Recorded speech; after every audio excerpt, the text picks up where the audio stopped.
Oh, que dia louco o dia de ontem, hein?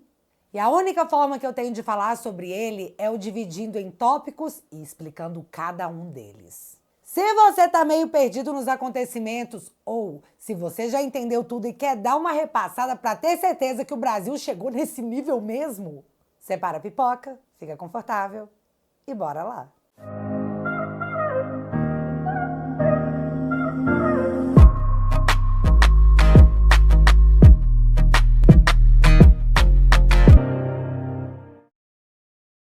Cara, acordamos dando bom dia ao mundo e o Metrópolis já esfrega essa matéria na nossa cara, que eu li num momento muito ostentação, tomando café. Trump estuda pacotão de sanções a autoridades brasileiras. Na Casa Branca, auxiliares de Donald Trump elaboram um texto que prevê sanções dos Estados Unidos ao ministro Alexandre de Moraes. E vem cá, se o texto já está sendo elaborado, se trata da Lei Magnitsky, porque o projeto de lei sem censores nas nossas costas ainda não foi aprovado no plenário. Deixa eu te relembrar aqui rapidão do que se trata. Essa lei foi criada para punir autoridades russas que foram as responsáveis pela morte de Sergei Magnitsky, que foi um perseguido pelo regime russo e morreu na prisão. Você lembrou do Clezão agora? A punição adotada é a proibição de pisar nos Estados Unidos, assim como a impossibilidade de utilização de seus meios bancários. Então, os nossos bancos usam o sistema SWIFT. Então, os bancos brasileiros provavelmente serão pressionados a congelarem os ativos caso alguém aqui tome uma sanção. Só que eu acredito que, sei lá, o próprio STF daria ordem para ignorar essa sanção no Brasil e aí ia se criar um clima bastante complicado. Aliás, um sancionado pela Magnitsky também poderia ter dificuldades de sair do Brasil, porque as sanções podem incluir companhias aéreas que usam sistemas de segurança americanos. Aí fica mais complicado ainda. Não faz muito tempo, essa lei foi usada para punir o ex-presidente da Corte Eleitoral da Nicarágua. E basta um parlamentar fazer a provocação para que o processo comece. Agora, voltando à matéria. O Paulo Capelli nos conta que o foco não seria apenas no Alexandre, mas também em mais uma dezena de pessoas. Abre aspas. A medida poderá afetar outros ministros da primeira turma do STF que votaram juntamente com Moraes, bem como os juízes auxiliares, o Procurador-Geral da República, Paulo Gonet, e delegados da Polícia Federal que municiaram as decisões de Alexandre. O argumento sustentado pela Casa Branca é que a derrubada dos perfis configuraria violação dos direitos humanos, violação à jurisdição dos Estados Unidos e abuso de procedimento para favorecer a si mesmo ou um grupo político. Fecha aspas. Mais um adendo à matéria. Não necessariamente apenas pela censura, já que não adianta falar que não, a gente só derrubou perfis do Brasil, porque nós temos imagens. O ano era 2020. Moraes manda bloquear internacionalmente contas bolsonaristas no Twitter. Pois é, menina, a internet lembra de tudo. A Lei Magnitsky prevê punições a violadores de direitos humanos e também a corruptos. Felipe Martins passou 10 dias numa solitária, 6 meses preso por uma alegação falsa promovida pelo Estado. O Clezão morreu, mesmo com a PGR dizendo que ele deveria ser solto, pois tinha problemas de saúde. Então não cabe aí apenas censura. Também não era surpresa que os outros atores poderiam ser puxados, já que, como eu disse no vídeo anterior, Alexandre não fez as coisas sozinho. As decisões eram tomadas por ele e corroboradas por outros ministros e pelo PGR. Os juízes auxiliares são os da Vaza Toga, onde o ministro encomendava relatórios onde ele mesmo seria o juiz a julgar os próprios relatórios que ele pediu. Cara, isso é muito escandaloso e o Senado ficou no melhor estilo. Tô invisível? Tô invisível. Além, claro, da Polícia Federal, que promoveu vários e vários relatórios. E, de novo, a matéria diz que esse texto, que pode punir Alexandre e mais uma galera, já está sendo elaborado. Eu ainda estava digerindo essa matéria quando, pá! Aparece o vídeo do Eduardo Bolsonaro. O porquê ele decidiu ficar lá nos Estados Unidos, ele explica no vídeo, mas todos nós sabemos. Quem conseguiu ler a denúncia da PF e a denúncia da PGR entende juridicamente que estamos sim em plena perseguição política em solo brasileiro. Tem idosas com mais de 70 anos condenadas a 15 anos de cadeia, meu amigo. E quem não se lembra? Ele quer pegar o Eduardo Bolsonaro, disse o juiz auxiliar do ministro Alexandre em conversas obtidas pela Vaza Toga. Mas me juraram que isso aí não era nada demais. Tudo certo em Brazuela. Eu imagino que todos já viram o vídeo do Eduardo, que precisou de muita coragem para fazê-lo, em todos os lugares. Mas eu quero destacar um trecho para poder explicar o que aconteceu depois. Poucos sabem disso, mas no mesmo dia que os deputados do PT peticionaram a PGR requisitando apreender o meu passaporte, em 27 de fevereiro, eu estava voando com a minha família para os Estados Unidos, num voo que eu havia comprado poucos dias antes. Provavelmente, nem o PT e nem Alexandre de Moraes esperavam que eu fosse passar o feriado de carnaval fora do Brasil, já que eu havia recém-retornado de minha viagem dos Estados Unidos 2 dias antes, em 25 de fevereiro. Moraes deu prazo para o procurador-geral de 5 dias para responder a um simples sim ou não acerca da apreensão do meu passaporte.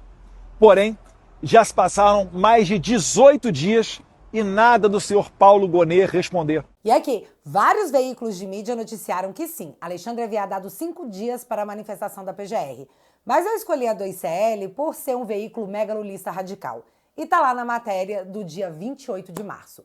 Prazo de 5 dias. Grava essa informação. PT não sabia que Eduardo estava viajando para os Estados Unidos no dia que pediu a apreensão do passaporte direto para o Alexandre. Alexandre pede para a PGR se manifestar em 5 dias. Passa carnaval, começa a quaresma, o Papa fica mega doente, aí ele já melhorou. Milhões e milhões de pessoas já passaram pelas lives do Frei Gilson, já saiu temporada nova de Solo Leveling e nada do Gonet fazer pio sobre o passaporte. Então, a especulação do motivo de Gonet não ter se manifestado foram duas. Primeiro, ele não decretaria a apreensão do passaporte até o Eduardo voltar, porque senão ele não voltaria.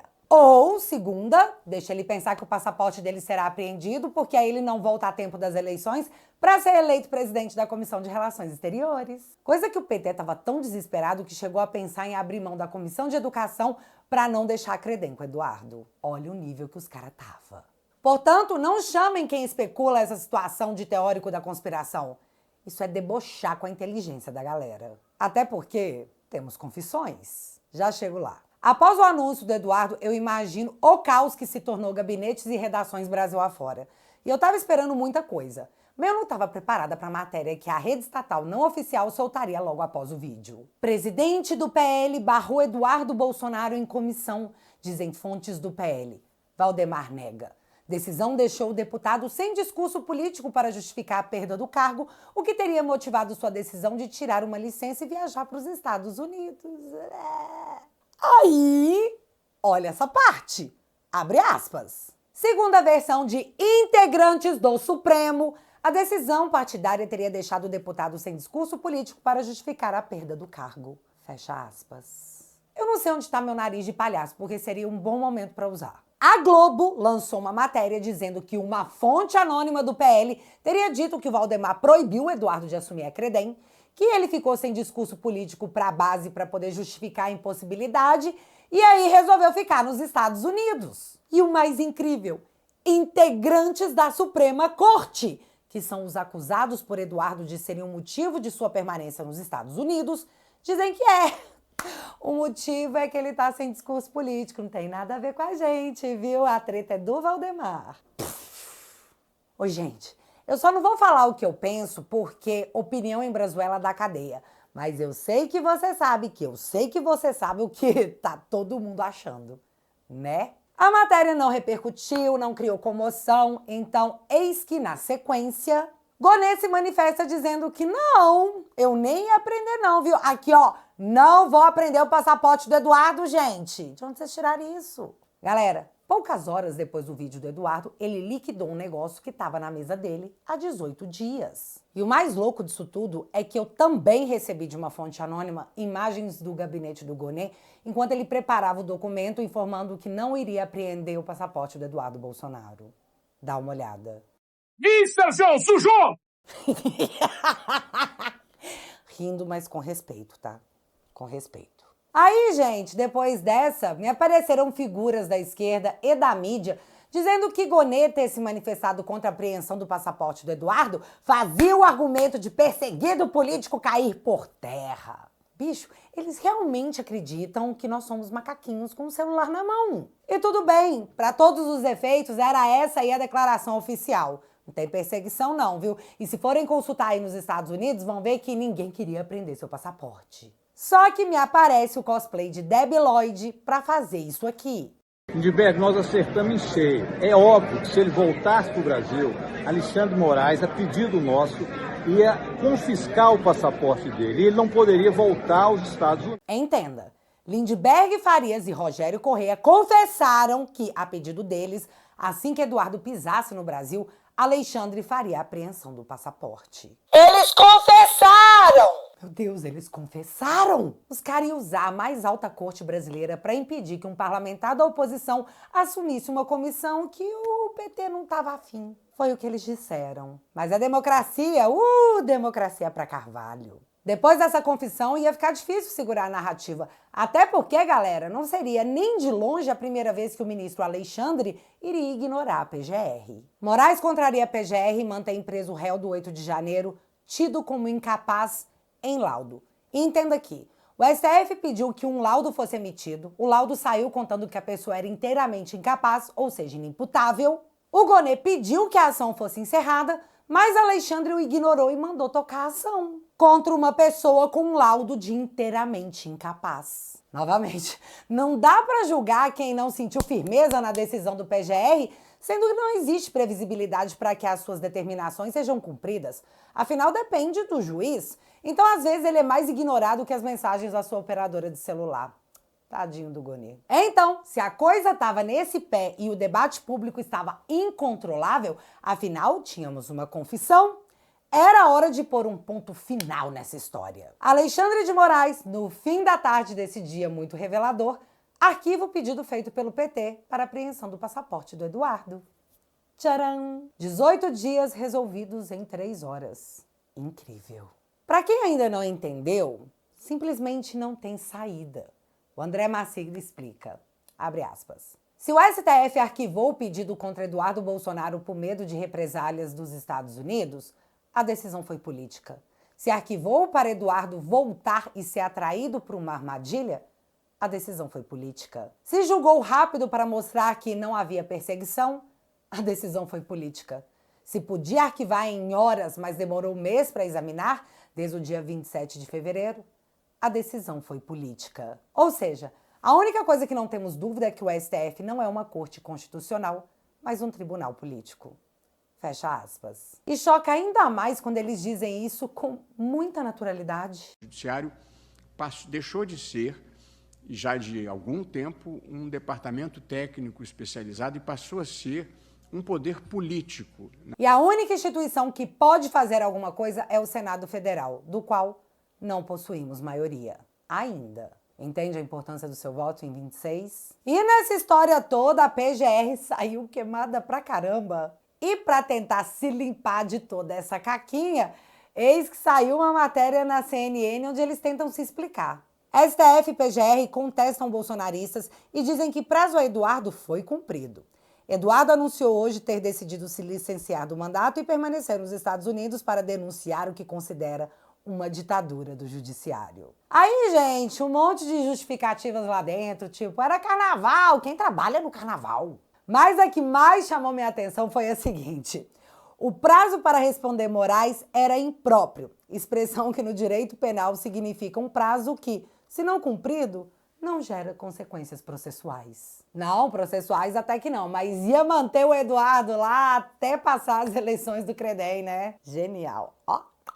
E as manifestações noturnas não pararam, porque, sei lá, talvez pensando que o Eduardo tá lá nos Estados Unidos contando tudo que tá rolando por aqui, na noite de ontem, a defesa do padre José Eduardo vem a público informar que naquele mesmo dia onde tudo aconteceu, Alexandre de Moraes revogou as cautelares impostas ao padre. E mais grave do que as cautelares em um padre, na minha opinião, foi a apreensão do celular dele, o que configura a violação do sigilo religioso. Mas imagina o povo lá fora ouvindo que foram atrás de um padre, que apreenderam o celular de um padre, que meteram cautelares num padre. Pois é, menino, não tem como isso pegar bem. Mas esse é um lado da história, porque no outro, talvez Alexandre apenas esteja sendo benevolente. E vamos torcer para que Deus mantenha aquele coraçãozinho assim, né? Ah, e quase que eu esqueci de comentar. No meio disso tudo acontecendo, me aparece a Ana Paula Henkel, que mora nos Estados Unidos e também é mega relacionada com o povo de lá. Foi até o Twitter para publicar. Felipe Martins. É só esse o tweet. Pra em seguida dizer, não adianta arquivar, é tarde demais. Esticaram demais a corda, abusaram do poder. Agora a sorte foi lançada. Não tem mais volta. E aí ela coloca a sigla FAFO, que em português significa algo como faça besteiras, arque com as consequências. Porque simplesmente não dá para ignorar o fato de existir um processo movido pelo Felipe Martins nos Estados Unidos, correndo nesse momento, e agora o Eduardo tá lá, jurando que vai ajudar em tudo que for possível pro trem andar e bem rápido. E se você quer saber, na minha opinião, o Eduardo não retornou ao Brasil por causa do passaporte que o Lindbergh e o Rogério falaram que sim, o Alexandre ia pegar sim. Para mim ele não voltou porque o Alexandre vai ser sancionado e ele acha que pode acontecer algum tipo de vingança. Então ele achou melhor não estar por aqui quando isso acontecer. E correndo o risco de me tornar repetitiva, vai se criando um clima terrível. E isso foi tudo que aconteceu nessa terça-feira. E eu só consigo pensar que no final das contas, Alexandre de Moraes estava realmente certo quando disse: de tédio, ninguém morre no Brasil. Pois é. E já que você ficou até aqui, mesmo com o risco de perder tudo que eu tenho na nossa linda democracia do amor, eu vou continuar te atualizando com a minha opinião sobre as coisas que rolam na política do Brasil.